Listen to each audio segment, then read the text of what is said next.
Welcome back. Today I'm returning to my study on Abraham and his family. In this 9th study we'll be looking at Genesis chapter 19, which is the story of Lot and Sodom. I've discussed in the past the way in which Abraham and Lot were established first of all as father-son and then later on as brother-brother.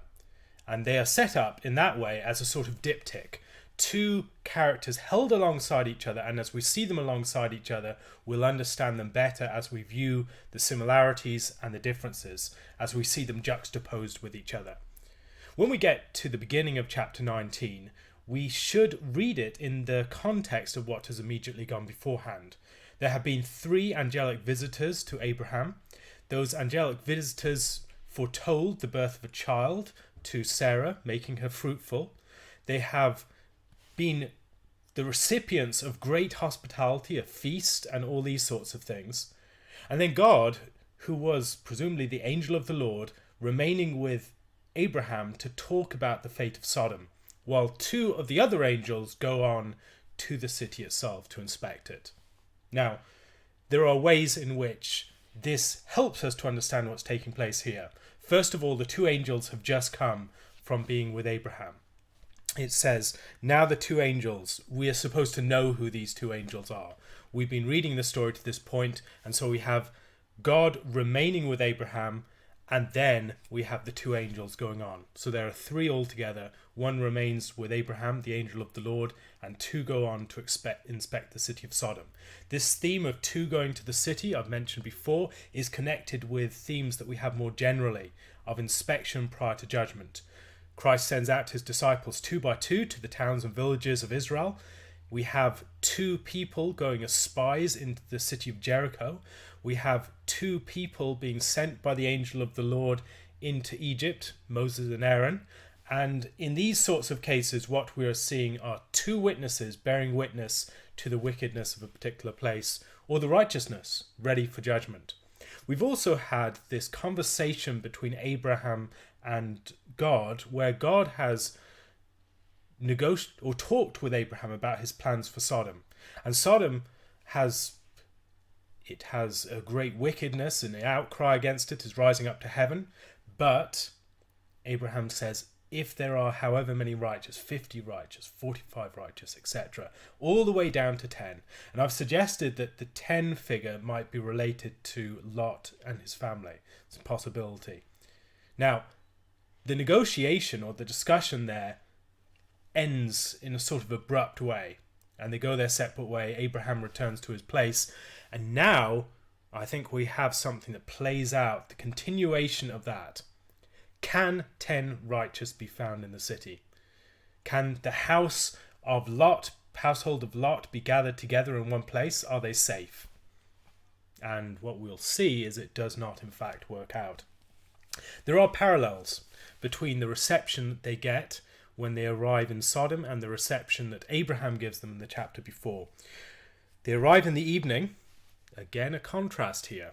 The contrast between arriving during the heat of the day, midday sun, when they arrive near Abraham, and now it's near dark. The sun is going down, and Lot is sitting in the gate of Sodom. So Abraham was sitting in the tent door. Again, tent door, city gates. This is a site of judgment. It's a site where the people who sit in the gates are the judges of the city. These are important figures who will help to rule the city. And he bows towards them with his face towards the ground. That's exactly what we see in the previous chapter in the way that Abraham greets the 3 visitors. And he presses them to stay with him. Please turn into your servant's house and spend the night and wash your feet. Then you may rise early and go on your way. And these are very similar themes that we have from the previous chapter. In the previous chapter, we're told that Abraham says, please let a little water be brought and wash your feet and rest yourselves under the tree. So the offering of shade and the offering of water to wash their feet. They say that they'll spend the night in the open square, but he presses them and says that they should go in to his house. So they enter his house and he makes a feast. Now, we've had this description of a feast in the previous chapter, the bountiful feast that Abraham prepares for them. You can imagine they're stuffed by this point. But Lot offers a meal as well, a feast. But the feast that he prepares is significant. He bakes unleavened bread and they eat. This is an evening meal, a meal in haste. And we'll see as we go on that this is the first inclination, perhaps, if you've not been paying attention to certain other details, this might be your first intimation that something is going on here, that there is some Exodus pattern being played out. Unleavened bread. This is the first occasion that we have unleavened bread mentioned in the Bible, and there seems to be something going on here. He makes unleavened bread, it's an evening meal, and they eat. There are two visitors coming to the city, preparing for judgment. This is a very similar thing to Exodus, particularly when you go back to the previous chapters and see the reference to the institution of circumcision immediately beforehand. And Moses was prepared to go into the city with Aaron. He had to have his son circumcised. And this theme of circumcision, to be prepared for the Passover, again, is important. There is this suggestion that the angels are going to pass by. And here I think that we see other relationships with Passover themes. The angels are associated with the Moses and Aaron, but also in some senses with the destroying angel that we have in Exodus and the destruction of the city. Although the destroying angel is probably the angel of the Lord that comes beforehand. The people of the city come around the house and press it from every quarter. And this is a large number of people, of the men of the city of Sodom. They're seeking to, they say, "Where are the men who came to you tonight? Bring them out to us that we may know them carnally." So we've already discussed the way that within the previous chapters there's a great emphasis placed upon the taming of the sexuality of Abraham. And this contrast between the vicious, violent sexuality of the men of Sodom and the sort of sexuality that God is establishing in Abraham is an important one.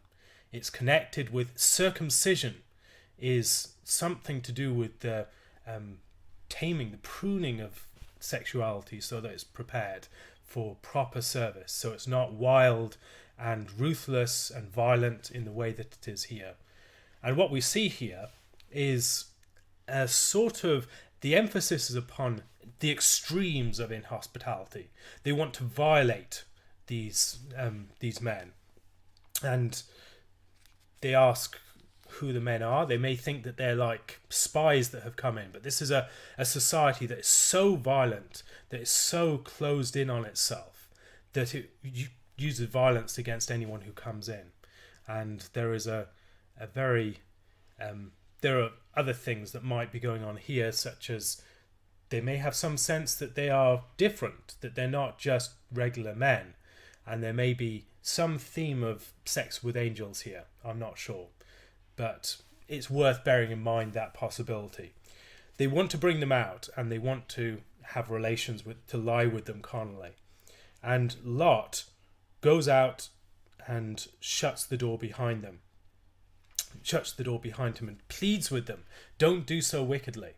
And they get angry at him, and he offers his two daughters who have not known a man, and that he can bring them out and they may do whatever they want to them. Now this, I've discussed in a previous video, it may not be what it all appears on the surface.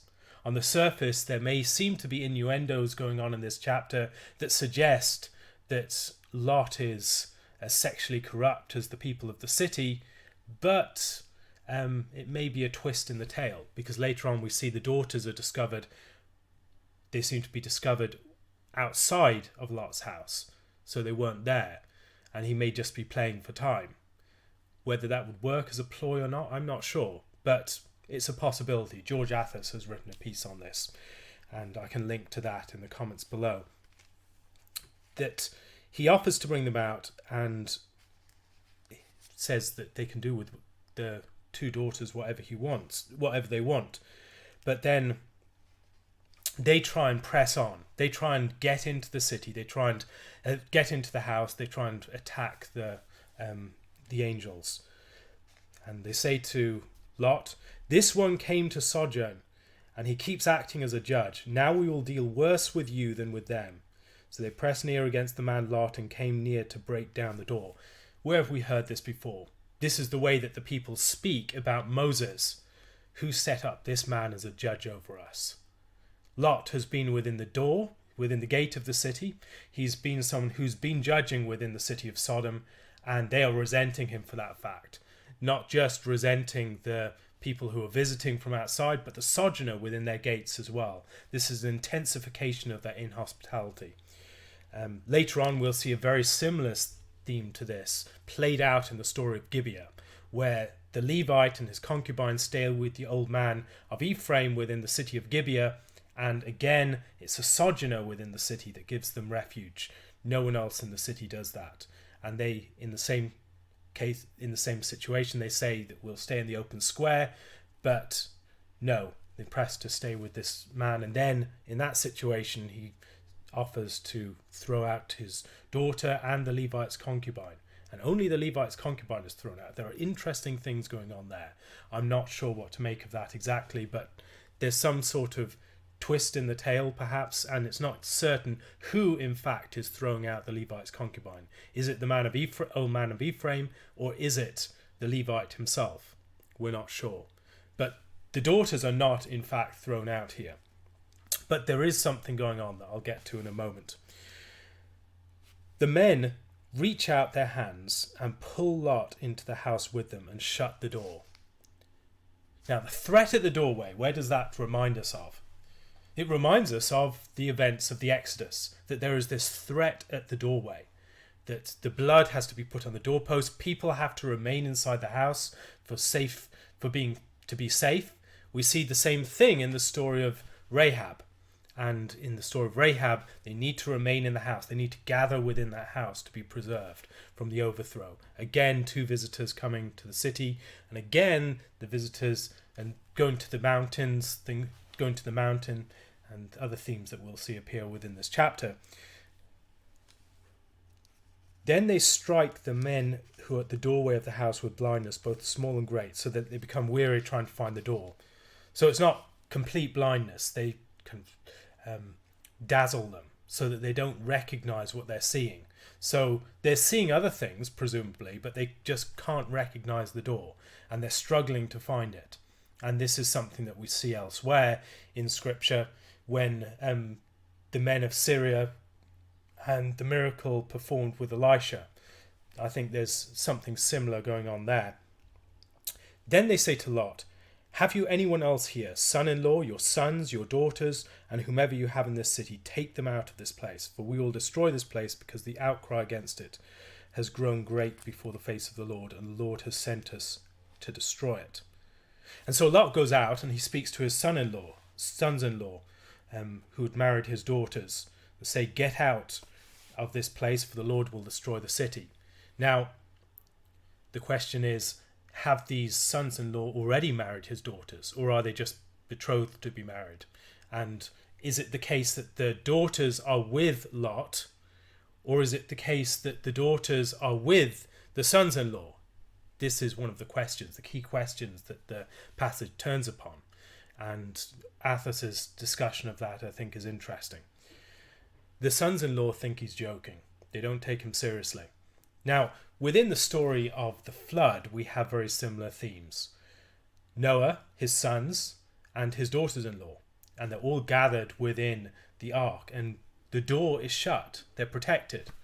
But here we have his failure to gather together his sons-in-law and his sons. He's left with just his daughters and his wife. The morning's dawning, and here we have again these themes of haste, that the unleavened bread meal at night and then changing of fortunes in the morning, like crossing over the Red Sea at night, and then as the morning dawns, it's at that point that the waters start to descend upon the Egyptians. And we have a similar crossing of the water, for instance, and the sun rising in the story of Jacob later on crossing the Jabbok. We have the water, or we have the sun rising at other points, and the significance of the sun at the height in the story of Abraham beforehand and now, midnight, and all these threats at night, and then the sun rising afterwards, after the darkness. Arise, take your wife and your 2 daughters who are here, lest you be swept away or consumed in the punishment of the city. Swept away, it's flood language. In the New Testament, there are, on several occasions, there are connections between the flood and the destruction of Sodom. And we see this here, that there is about to be a flood of destruction that will sweep away this city. And there's the cutting off of flesh. Abraham had to cut off the flesh of the foreskin in preparation for this coming judgment. And now Lot has to cut off the flesh. The flesh of Sodom is being cut off, and Lot has to be removed. Lot has to be taken out of that place. And God shows mercy to him at this point. There is a way in which Lot is, he seemed to be a very compromised figure. His offering of his daughters, even if a ploy, is something that does not sound good. It is a sign of he's reached the end of his rope. There's no other possibility to save his skin and the skin of his guests. He seems to be prepared to sacrifice his own family. And the question at the beginning of this chapter is, can 10 be gathered? And what we see here is, no, they can't be gathered. His sons don't seem to heed him. His daughters heed him, but his sons-in-law think he's just joking. Now, that's tragic. Why would they think he's just joking? Is Lot someone who they don't take as a very serious man? Or are they just people who are so inured to seriousness and gravity that they can't hear when someone is giving them a serious message? Something serious has gone on, one way or another. There's something very wrong here. And he cannot gather 10 people. In the end, he can only gather 4. And that is part of the tragedy of Sodom, that it's overthrown because 10 cannot be found. 10 cannot be gathered. And whereas Abraham is an influence and gathers people around him, a righteous core of people, and influences others within the land and gets others to worship, Lot cannot do that.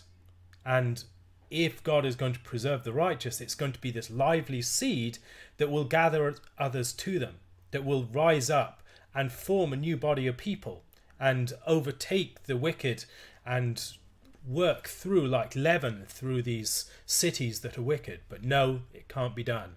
And so they must cut off the leaven of that city, and they must leave and go to another place. He's told to escape to, literally, the mountain, lest you be destroyed. This movement towards the mountain is something that we see elsewhere in Scripture. It's the spies go to the mountain after they flee from Jericho. Israel goes to the mountain, Mount Sinai, to worship as they leave Egypt. And so the mountain is a significant site. Elijah goes to the mountain after the 40 days in the wilderness. All of these events might be connected in various ways. He must escape for his life, not look behind or stay anywhere in the plain. And he asks if he can just stay in a small city that will not be overthrown, and just a little one, and he shall live there. And then they allow him to do that, and he ends up settling in Zoar.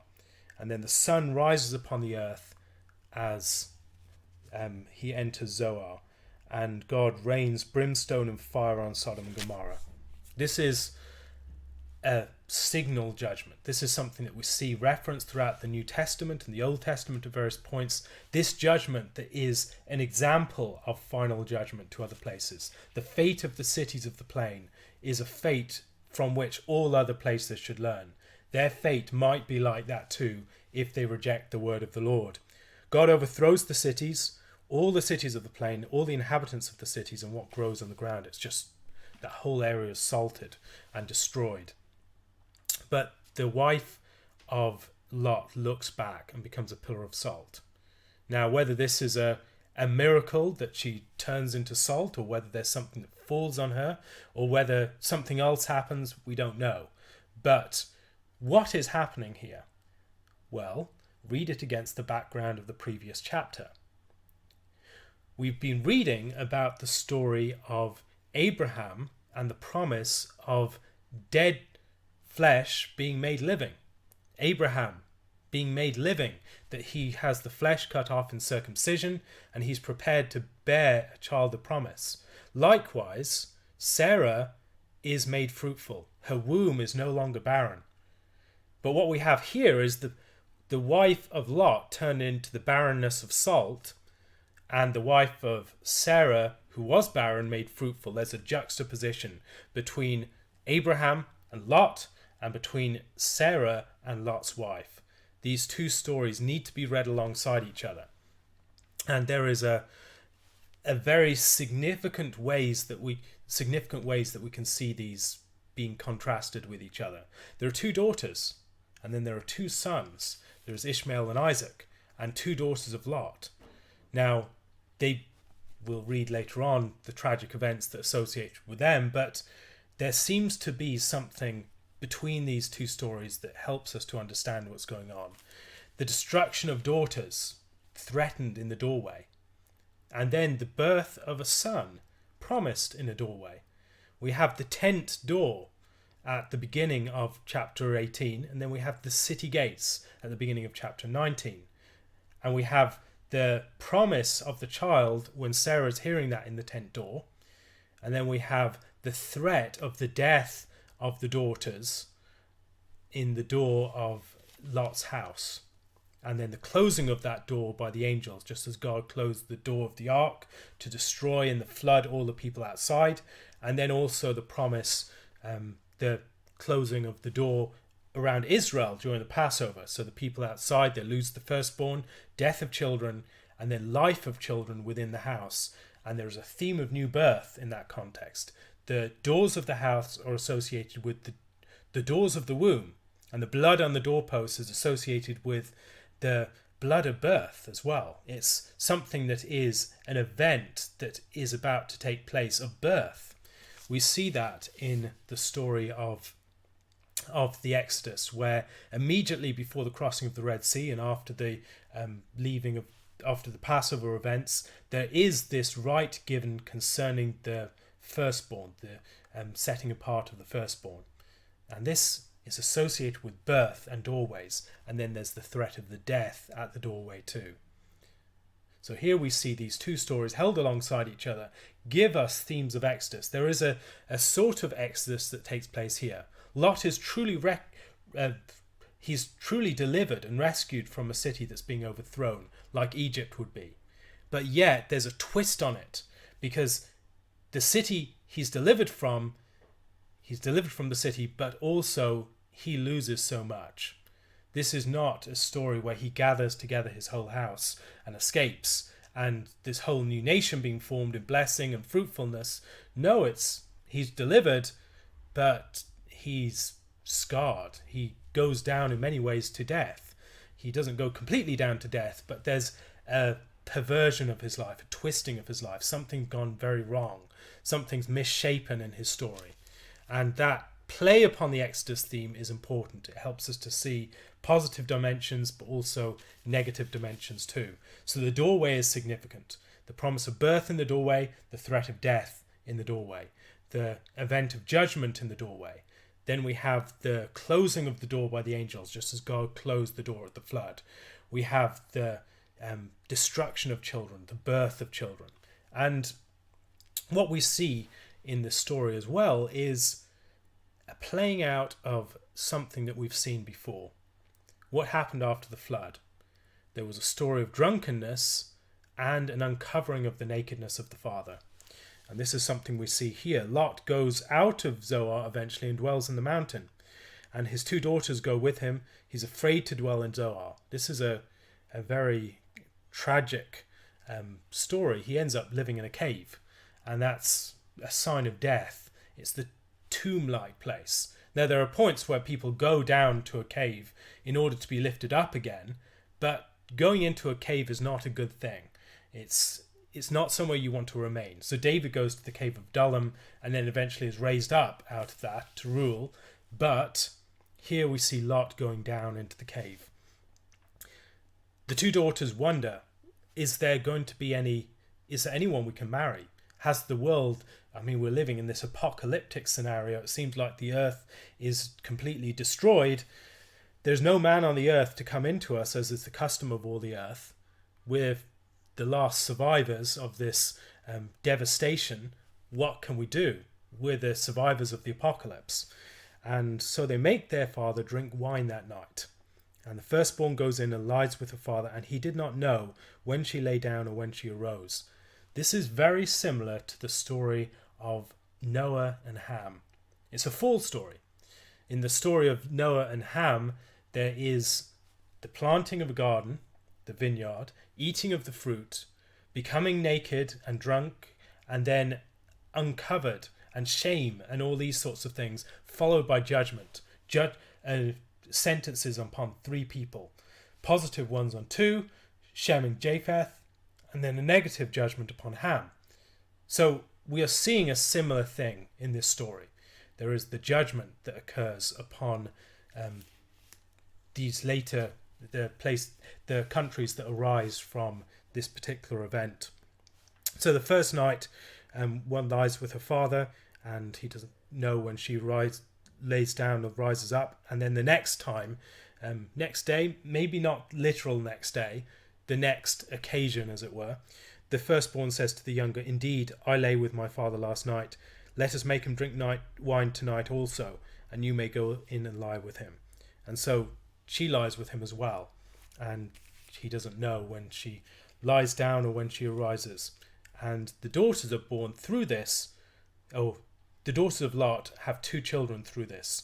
One is Moab, and one is Ben-Ami, and one gives rise to the Moabites, the other to the Ammonites. Now, we see similar stories like this elsewhere in Scripture. I've already compared it to the story of Ham. It's also, in some respects, like the story that we have of Tamar and Judah. So, Judah is presumably drunk. He's celebrating in the sheep shearing season, and then Tamar goes in and lies with him, and he doesn't know who she is, and eventually raises up seed for his house that seems to be devastated. His sons are dying or have died. And Onan have already died, and Shelah isn't being given to Tamar. And so it's a similar sort of situation, the house going down to death, and then the daughter, in that other case, the daughter-in-law going in to lie with her father to raise up seed in that desperate situation. So it's like the story of Ham and the rebellion against the father. It's also like the story of Tamar and Judah.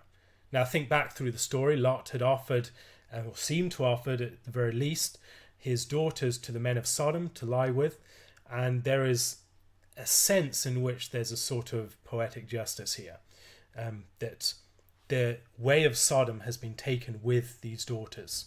These daughters bring with them the way of Sodom, just as Egypt is represented in Hagar being part of the ongoing story.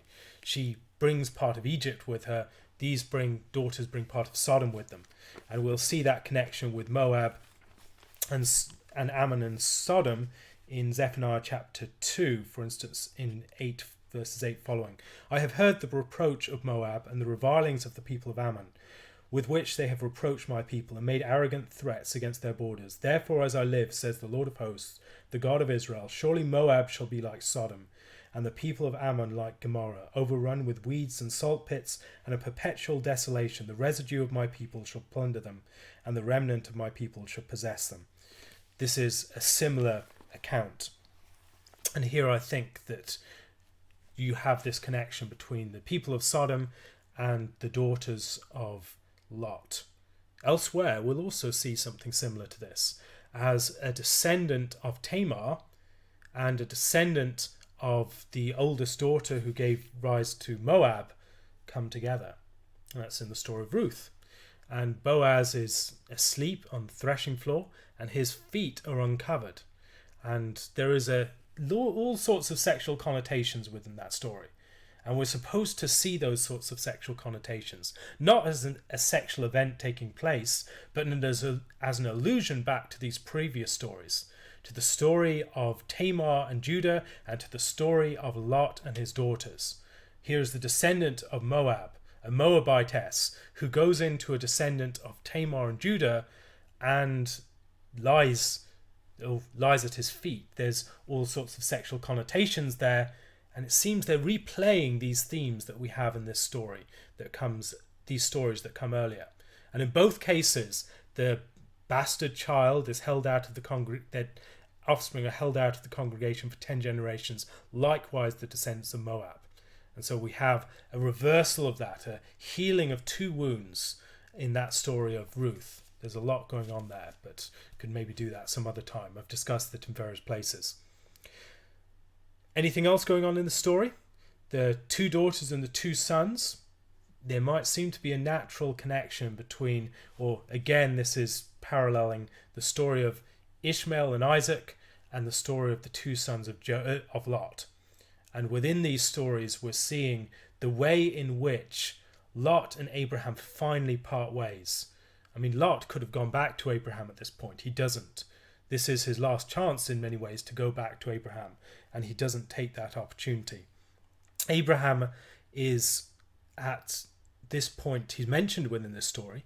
He goes early in the morning to the place where he had stood before the Lord in the discussion of chapter 18, and he looks towards Sodom and Gomorrah and towards all the land of the plain, and he saw and behold the smoke of the land, which went up like the smoke of a furnace. This is a great sacrificial judgment on the place, and it's similar to the sorts of judgments that have to be carried out on the wicked cities in the destruction of Canaan. These are stories that resemble each other, and they're stories that help us to interpret what happens later.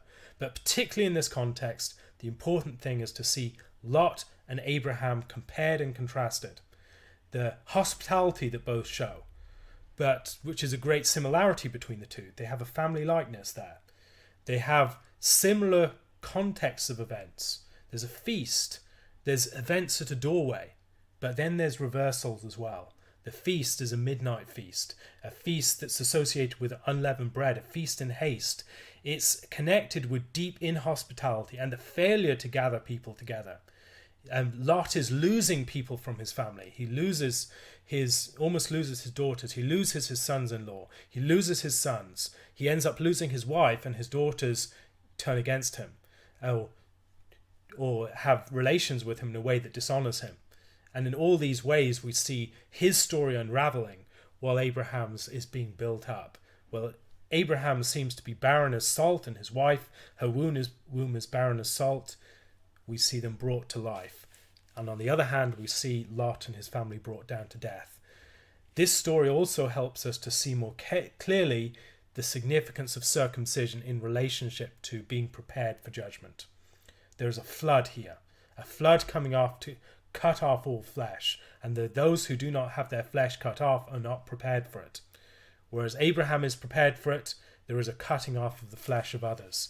And Sodom is brought with Lot and his descendants. In the story of Moab and Ammon, we see it being played out. Many other things that could be said about this passage that's so dense with meaning and significance and connections with other passages. I hope what I've said has been helpful, though. If you have any questions about this and other passages, please leave them on my Curious Cat account. If you'd like to support this and other videos like it, please consider doing so using my Patreon or PayPal accounts. And if you find these videos helpful, please tell other people about them and spread the news. Lord willing, I'll be back again tomorrow. God bless, and thank you for listening.